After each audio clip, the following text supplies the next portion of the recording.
Backstage news on Vince McMahon's behavior while running WWE tapings and creative meetings over the years. Ciampa has a special surprise in store for The Miz and Logan Paul at SummerSlam. We have an update on how the ratings fared for Triple H's first edition of Monday Night Raw, heading into SummerSlam from Madison Square Garden this past Monday. Also, we got more news on is WWE possibly going to sell the company in the near future, and NXT are running a special event on the same day as All Out. All this and more in today's WWE News.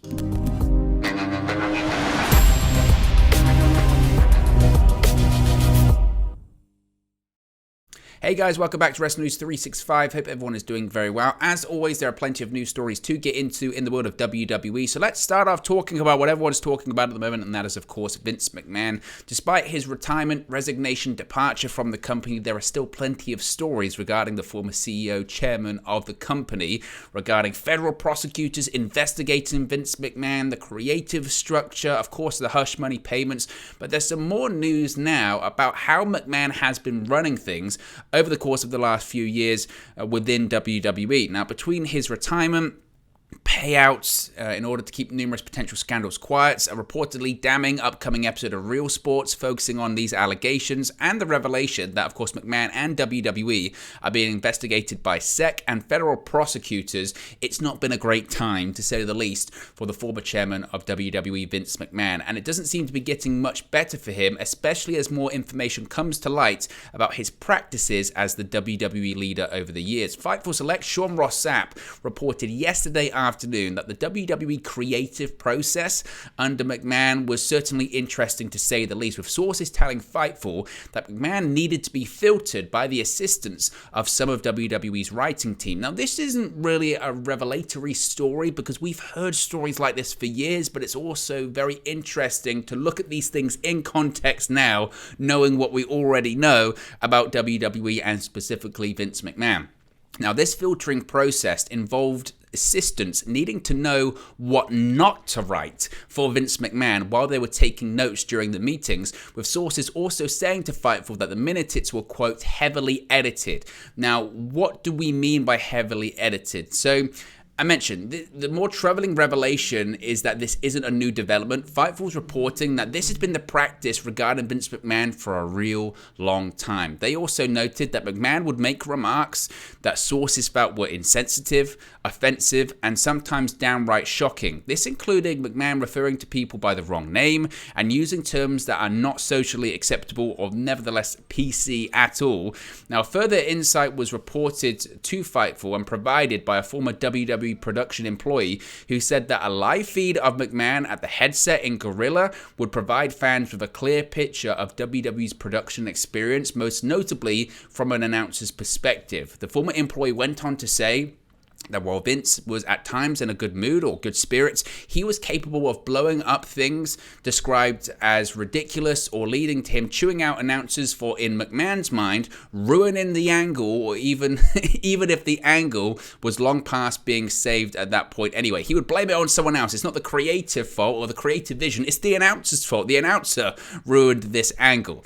Now, when Fightful asked sources within creative what they had expected to change the most under this new creative direction and head of creative Triple H's regime, they were merely told to recall what we have and haven't done repeatedly. The source told Fightful that certain things McMahon insisted on doing were things that he didn't remember doing over and over again, despite it being pointed out to him. So, basically, and again, this isn't really anything that's like, I would say, a big revelation, because we have heard stories like this. We have heard stories that about Vince McMahon blowing up at announcers. We have heard stories about Vince McMahon forgetting things that have been done before. We have heard stories about McMahon forgetting people's names. McMahon, you know, just generally being this old, decrepit man who forgot what he did previously, and his language or the way that he referred to people being downright shocking.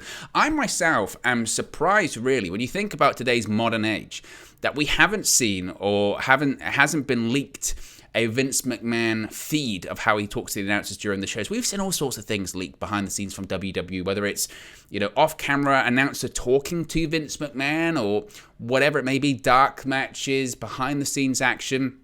I would be shocked because a recording does exist out there of Vince McMahon talking to announcers or a live feed of announcers talking during a show. I recall an episode of NXT, and this was NXT Season 3 in 2010 when it was the all-female season of that show, back when it was a game show. And an episode of NXT got released, and it had Kevin Dunn's feed attached to it. So you could hear when Kevin Dunn was cueing talents, cueing announcers, cueing broadcasters, or generally talking during the show. And I'm just shocked that that's never come out. But given the rate that things are being leaked, and given the rate at which things are being released at this point, anything is possible. And we could hear some of those released recordings, but it just goes to show how that company has been run for the past however many years, that these writing assistants, when they're taking meetings, would have to heavily edit them or take things out because they would say, we can't put that in because we just can't. And again, it's not because they want to do the right thing. They know if they did include everything, they'd get fired. And I think it just goes to show the practices of how Vince McMahon's operated his company for a long time. And this is the least damning thing to come out. As I mentioned, it's going to be fascinating to see what HBO Real Sports has to say, or has, because it's caused Vince McMahon to retire or resign, leave the company. I think the biggest push and the biggest shove was the federal prosecutors investigating WWE and McMahon about these undocumented company expenses. And this goes back to the situation of when people are saying, well, what's the issue here? Because he's using his own personal money. He uses his own personal wealth to pay off these people and do these NDA, these hush money payments.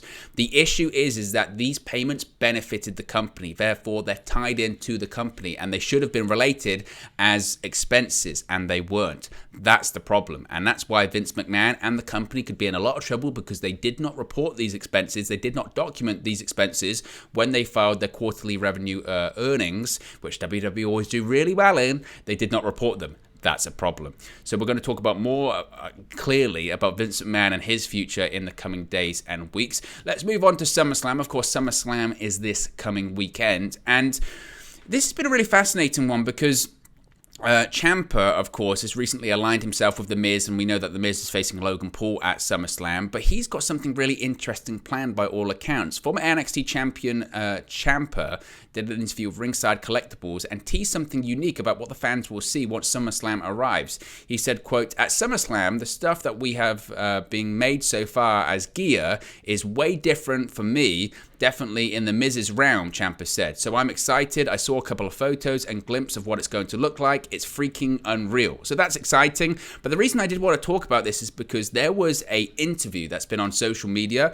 It was an interview that Ciampa and The Miz did with Kevin Patrick, and it is brilliant. I mean, it is sensational, and it goes to show what can be achieved in just 60 seconds of an interview spot, and it goes to show when there have been people critical, of course, of when Vince McMahon was showing up on SmackDown and on Raw and doing these random segments, and people have said that could have been used better, that could have been used to get someone over, and they go, well, it's only 5 minutes, what could that really do? Ciampa got himself way more over in 60 seconds. He made the story with The Miz and Logan Paul mean way more sense, the point being that Ciampa says in this interview, Logan Paul, you're not even a WWE superstar, you're a celebrity, and you're taking time away from me.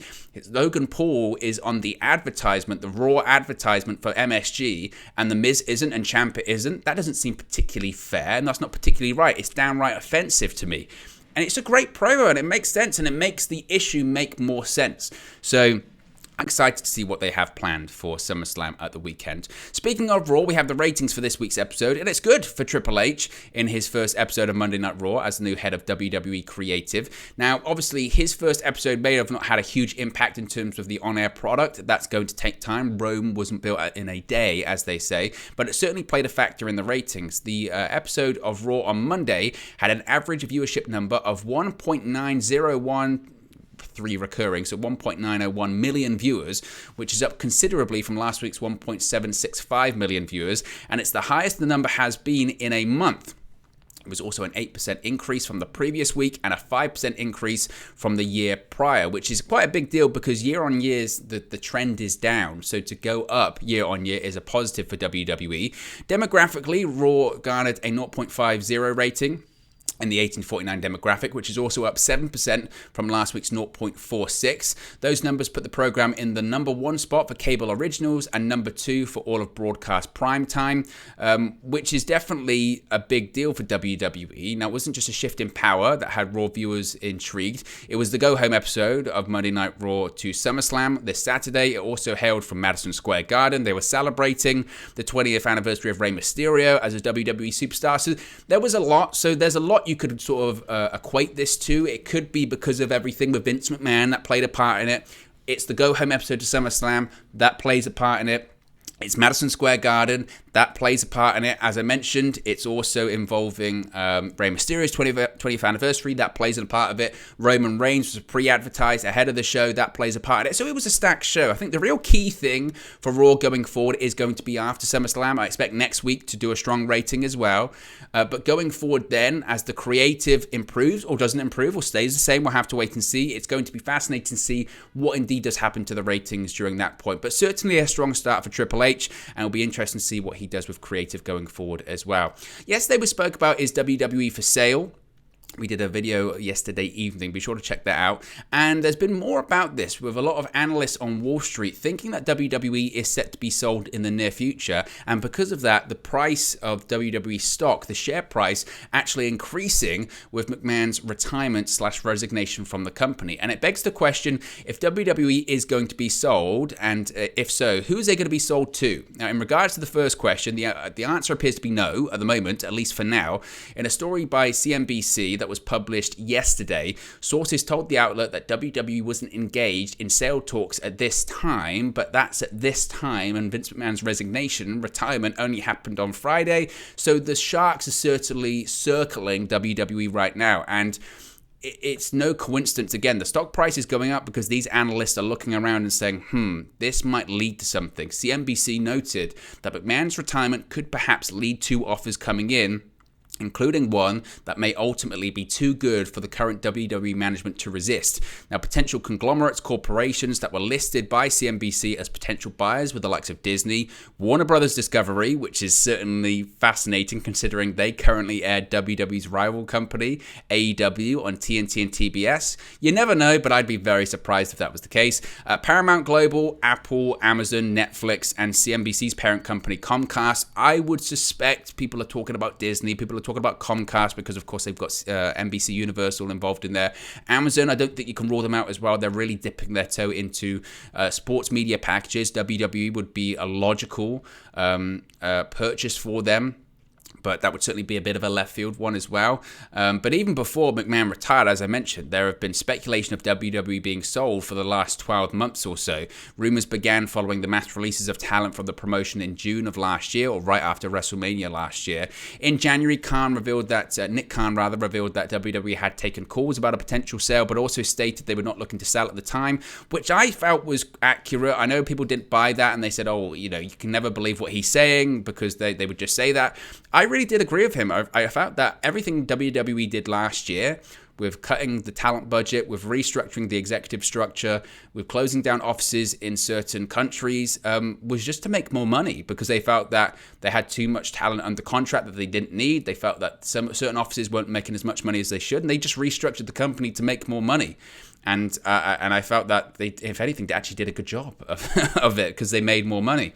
When it comes to a sale now, though, I believe a sale is very, very, very possible. Not in the immediate future, but certainly, as I mentioned, the sharks will begin to circle, because certainly offers could come in the future. And I wouldn't be shocked if one of those big media companies certainly makes an offer. Whether WWE would be willing to sell or be open to selling, time will only tell when it comes to that. Finally, NXT and AEW are going head-to-head once again. Kind of. The Wednesday Night Wars may be over, but NXT and AEW will reportedly once again go head-to-head later this year. According to Brandon Thurston of WrestleNomics, WWE NXT will hold a premium live event on September 4, which is, of course, the same day as AEW's All Out pay-per-view. This is NXT's first premium live event since In Your House on June 4. Interestingly, of course, WWE's Clash at the Castle premium live event is scheduled for Saturday, September 3rd in Cardiff, Wales. It's currently unknown if the NXT Premium Live event will be held in the United Kingdom. I would suspect it probably won't be, but we'll have to wait and see. Nevertheless, Labor Day weekend is going to be a big weekend for pro wrestling fans. We're going to have Clash at the Castle, NXT's event, and AEW All Out. I would suspect, honestly, I would suspect that they don't go head-to-head because NXT would get crushed. AEW All Out is one of AEW's biggest events of the year. I don't suspect that to happen. I suspect something almost akin to what we saw during WrestleMania weekend, where maybe earlier on in the day, NXT do a premium live event like they did before. And but I don't think AEW will be at all intimidated, frankly, by that, because they just won't. I don't think they will. I just think it's a case of WWE knowing that they might be able to make money because that's just turned into a wrestling weekend. So I don't think it'll be in the UK either. I would suspect it probably will be at the Performance Center maybe, but we'll get more details about that as they come out. Nevertheless, guys, let me know your thoughts on today's WWE news stories in the comment section below. Be sure to like and subscribe to Wrestle News 365, and I'll speak for you again very, very soon. Hey guys, thank you for watching, listening, streaming, or however you come across this video today. Be sure to click on the video on the right there to watch our next video, or click the bottom there to subscribe, or the bottom right hand corner. Thank you very much, and I'll speak to you again very soon.